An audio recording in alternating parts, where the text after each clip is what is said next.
오늘은 원자 모형의 변천에 대한 이야기를 한번 해봅시다. 원자 모형의 변천이라는 건 무슨 얘기냐면 기본적으로 우리가 원자는 중심에 핵이 있고 주변에 누가 있다? 전자가 있다 알고 있죠. 또 중심의 핵 속에는 플러스를 띤 양성자와 전기적 성질이 없는 중성자가 있다는 건 역시나 잘 알고 있습니다. 그죠? 그런데 그거를 옛날부터 알지는 못했을 거라는 거죠. 그러면 그 옛날에 원자가 어떤 구조로 또 어떤 원소들, 어떤 요소들로 이루어져 있는지를 몰랐을 때 지금의 원자 모형이라는 걸 어떻게 알게 됐느냐? 역사적인 내용을 한번 보자 이 얘기입니다. 처음이 돌턴입니다. 돌턴은 원자가 어떻게 생겼는지 그리고 원자가 무엇을 이루어졌는지에 별로 관심이 없었죠. 돌턴은 뭐에 관심이 있었습니까? 그냥 단단하다. 쉽게 말해서 더 이상 쪼개지지 않는 어떤 알갱이다. 그 정도만 생각을 했었습니다. 그러다가 이 톰슨이라는 사람이요. 톰슨이라는 사람이 좀 더 자세히 할 텐데 음극선관 실험을 통해서 전자를 밝히게 됩니다. 그런데 원자를 아무리 봐도 전기적으로는 중성이거든.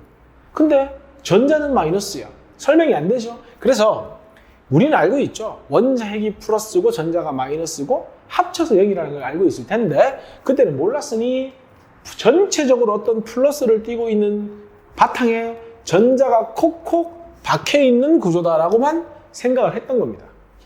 쉽게 말해 원자 핵의 존재를 몰랐었던 거죠. 그러다가 러더퍼드가 원자에다가 알파 입자를 막 쏩니다. 예상과 다르게 알파 입자의 일부가 막 튕겨나오는 겁니다. 생각한 거죠. 원자의 중심에 이 알파 입자를 튕겨낼 만한 뭔가가 존재한다. 바로 그것이 뭐다? 원자 핵이다라는 걸 러더퍼드가 생각을 한 겁니다. 그래서 러더퍼드는 원자 핵이 존재한다는 걸 밝혔죠. 그 후에 체드윅이라든지 아니면 골드슈타인에 의해서 양성자나 중성자가 정확히 밝혀지게 된 겁니다. 그래서 사실은 러더퍼드까지 이야기를 하면 우리가 알고 있는 원자의 어떤 요소들은 설명이 다 됩니다. 그런데 이제 과학이 좀 발달하면서 스펙트럼도 찍을 거고 여러 가지 실험을 할 텐데 무엇보다 수소 원자의 스펙트럼을 러더퍼드가 제시한 원자 모형으로는 설명이 안 되는 겁니다. 그래서 이 보어라는 사람은 뭐 했다? 딴 건 다 필요 없습니다. 수소 원자의 선 스펙트럼 좀 더 할 텐데 어쨌든 그 스펙트럼의 결과를 어떻게 설명할지를 이야기한 사람이 바로 보어고 그 사람이 말한 원자 모형을 보어의 원자 모형이다 이렇게 이야기를 하는 거고요. 그러다가 사실은 보어가 불연속 쪽이니 이런 굉장히 중요한 이야기를 많이 했거든요. 그런데 치명적인 실수를 한두 개 합니다. 그래서 그 치명적인 실수와 오류를 다 잡아서 만든 게 우리가 지금 보고 있는 현재 쓰고 있는 보통 우리가 이제 현대의 원자 모형이라고 하는데 여기 슈레딩거라고 되어 있는데 슈레딩거 볼은 여러 사람이 참여를 하게 되죠. 그래서 현재 우리가 알고 있는 현재 원자 모형 어떤 거냐면 전자가 어디 있는지 없는지 알 수 없으니까 전자가 어디 있을 확률이 높냐 낮냐 확률을 이야기하는 것이 바로 현대의 원자 모형입니다. 이런 순서로 지금의 여러 가지 사실들이 밝혀졌다라는 거고요. 우리는 이제 톰슨부터 시작해서 하나하나 배워보면 되는 겁니다. 톰슨부터 한번 시작을 해봅시다. 자, 전자를 발견한 게 1897년에 톰슨이라는 사람이 실험을 합니다. 보통 우리가 이제 이걸 뭐라고 하냐면 진공광전관 이렇게 표현하는데 진공관입니다. 진공관이라는 건 말 그대로 아무것도 들어있지 않다. 공기도 없고 아무것도 들어있지 않은 관을 진공관이라고 하고요. 톰슨이 실험을 하는데요. 여기에 마이너스 극이 있고 여기에 플러스 극이 이렇게 있죠. 그랬을 때 실험을 자꾸 해보니까 마이너스 극에서 뭔가가 자꾸 나와가지고 플러스 극으로 자꾸 들어가더라는 겁니다. 그래서 톰슨이 얘를 뭐라고 이름 붙여주냐면요. 뭔가 음극에서 나오는 레이저다라고 생각을 하고요. 음극선이라고 이름을 붙여주는 겁니다. 우리는 지금 알고 있죠. 중학교 때 배우죠. 물리 시간에. 전류의 흐름은 사실은 없죠. 원래는 전자가 이동을 하는 거죠. 어디서? 마이너스 극에서 플러스 극으로. 마찬가지입니다. 마이너스 극에서 뭐가 나와서? 전자가 나와서 플러스 극으로 들어가더라 이 얘기죠. 그러니까 이 마이너스 극에다가 금을 쓰든 뭘 쓰든 간에 나오는 전자는 똑같다라는 거죠. 사실은 바로 이 음극선이 그때는 몰랐죠. 뭐였다는 겁니까? 바로 전자였다라는 걸 톰슨이 밝히게 되는 거죠. 그래서 이 톰슨이 이 실험을 하면서 이 전자, 그러니까 음극선이 어떤 성격을 가지는지 궁금하겠죠. 그래서 여러 가지 실험을 합니다. 첫 번째 어떤 실험을 하냐면요. 바람개비를 한번 설치해 보는 겁니다. 여기다 이제 구멍을 뚫고요. 그럼 음극선이 이렇게 이동을 하겠죠. 음극선이 여기 이렇게 이동을 해서 스크린에 맺힐 텐데 이 사이에 바람개비를 설치를 해보는 겁니다. 이렇게 했더니 음극선이 움직이면서 이 바람개비를 돌려주더라는 거죠. 바람개비를 돌린다는 건 뭘 가지고 있다는 얘기입니까? 운동 에너지를 가지고 있다는 거죠. 운동 에너지 2분의 1 mv 제곱이니까 m 질량을 가진 입자라는 걸 생각을 하게 된 거죠. 또는 힘이 있어야 바람개비를 돌릴 거 아닙니까? 힘이 뭡니까? F죠. F 이퀄 m 곱하기 a, 역시나 m 질량이 존재한다는 거죠. 그래서 바람개비를 실험을 통해 가지고 전자도 뭐하다? 질량을 가진 하나의 입자가 아닐까라고 생각을 한 겁니다. 이게 첫 번째 전자에 대한 이야기죠. 두 번째는요. 이 음극선이 지나는 경로에다가 예를 들어서 여기다 플러스 극을 연결하고요. 주변에다가 마이너스 극을 연결해 보는 겁니다. 그랬더니 이 음극선이 플러스 극 쪽으로 이렇게 휘어지더라는 겁니다. 전기적으로 플러스하고 인력을 형성한다는 건 음극선 자체가 뭐라는 거죠? 마이너스 전기를 띠고 있다는 거죠. 그래서 이 전자 음극선이 지나는 경로에다가 전기장을 설치해가지고 알아낸 건 무슨 전하를 띠고 있다? 전자가. 바로 마이너스 전하를 띠고 있다는 걸 파악하게 된 겁니다. 그리고요, 세 번째는요. 바람개비나 어떤 물체를 놓으면 여기에 뭐가 생기냐면요. 바람개비 또는 그 물체에 대한 그림자가 생기더라는 거죠. 그러면 그림자가 생기더라는 건 바로 전자가 또는 음극선이 뭘 하는구나? 바로 직진을 하는구나라는 걸 판단하게 되는 겁니다.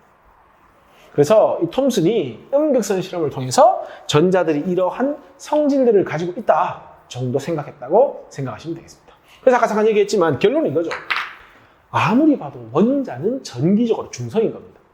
그러니까 이렇게 생각한 거죠. 뭐다? 실제로는 원자 핵이 플러스고 플러스를 띤 입자가 존재하지만 이 사람은 그걸 몰랐던 거죠. 그러니까 어떤 특정한 입자가 아니라 애초에 플러스 전기를 띠고 있는 공이 있었고 공 같은 모형이 있었고 거기에 전자라고 하는 마이너스 성질을 가진 입자들이 이렇게 박혀있다. 이 모형을 톰슨의 푸딩 모형이라고 이름 붙여 주는 겁니다. 그래서 최초로 뭐가 발견되었다? 전자가 발견되었다. 이렇게 정리하시면 되는 겁니다. 되겠습니까? 그러면 이제 이 톰슨의 말한 이 푸딩 모형으로 오랜 시간 지났겠죠. 그러다가 러더퍼드가 실험을 했는데 그 러더퍼드의 실험 결과를 톰슨의 이론으로는 설명이 안 되는 겁니다. 그래서 항상 과학은 실험이 있으면 그 실험을 잘 설명할 수 있어야 좋은 이론이기 때문에 새로운 이론이 나타나게 되는 겁니다. 한번 봅시다. 자, 그러면 톰슨 이야기 했으니까 이제 러더퍼드 이야기 한번 해봅시다. 러더퍼드의 알파 입자 산란 실험하고 되어 있는데 그럼 알파 입자가 뭐냐?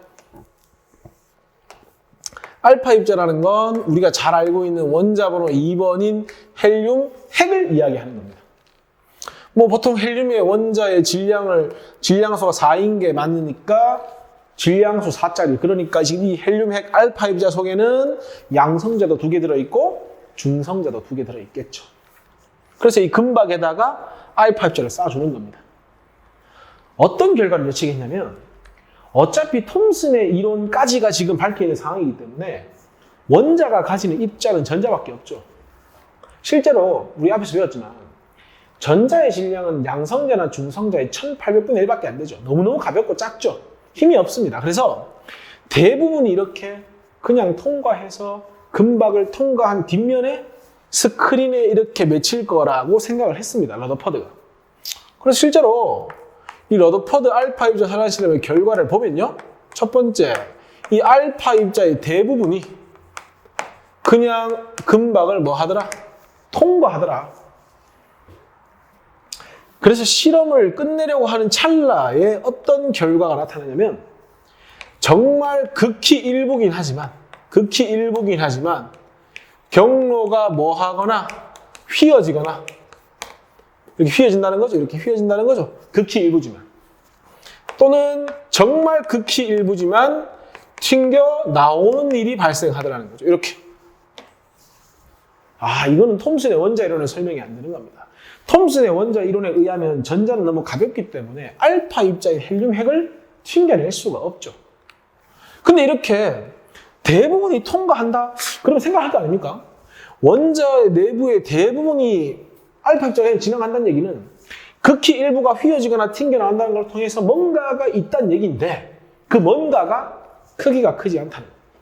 그 말은 이만큼 크기의 원자가 있다면 결국 알파 입자를 튕겨낼 만한 아주 작은 입자를 제외하고 나머지는 그냥 비어있지 않을까? 이렇게 생각을 하는 겁니다. 그래서 대부분이 그냥 통과하는 걸로 봐서 일단 기본적으로 원자의 대부분은 뭐다? 빈 공간이라고 러더퍼드가 생각을 한 겁니다. 하지만 일부가 휘어지거나 튕겨져 나온다는 건 뭔가 크기는 작다는 얘기죠. 왜? 크기가 크면 큰 면적을 차지하고 큰 부피를 차지하면 대부분이 튕겨 나와야 할 텐데 일부가 튕겨 나오고 일부가 튕겨져 나오고 휘어지는 걸 통해서 크기는 작고 하지만 나름대로 알파 입자를 튕겨낼 만큼 질량은 제법 큰 뭔가가 존재한다는 거죠. 그리고 이렇게 크기가 작고 질량이 크다를 다른 말로 얘기하면 뭐가 밀도가 큰 뭔가가 존재한다라고 생각을 했던 겁니다. 선생님이 아까부터 계속 이야기하고 있는 그 크기 작고 질량 크고 밀도 큰 뭔가가 뭐였다고 생각을 한 겁니까? 바로 원자 핵이었다라고 생각을 한 거죠.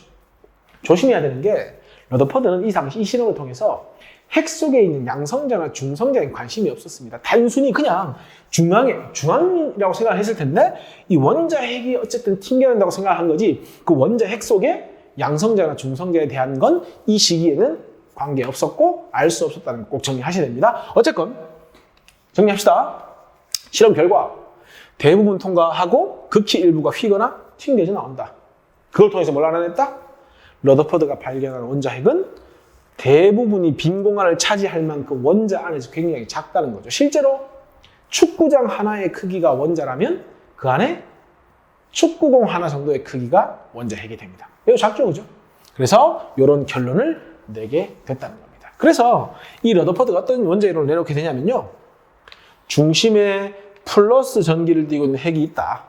왜? 알파 입자가 플러스인데 그 플러스를 튕겨낸다는 건 마이너스 1이 없죠. 마이너스는 딱 붙어야 되니까. 그래서 플러스 전기를 띠고 있다. 다시 한번 강조하지만 이 플러스는 양성자가 아니고 그냥 원자 핵입니다. 그리고 그 주변에 어딘가에 이렇게 전자들이 얘 주변을 이렇게 배회하고 있는 그 정도로만 생각을 했던 겁니다. 그래서 러더퍼드가 말한 이 원자 이론을 행성 모형이다 이렇게 이야기를 하는 거죠. 마치 태양 주위에 행성들이 존재하듯이. 그래서 이때만 해도 원자 핵과 전자 정도의 정보만 밝혀졌다는 겁니다. 그러다가 이제 시간이 지나면서요. 양성자도 밝혀지게 될 거고요.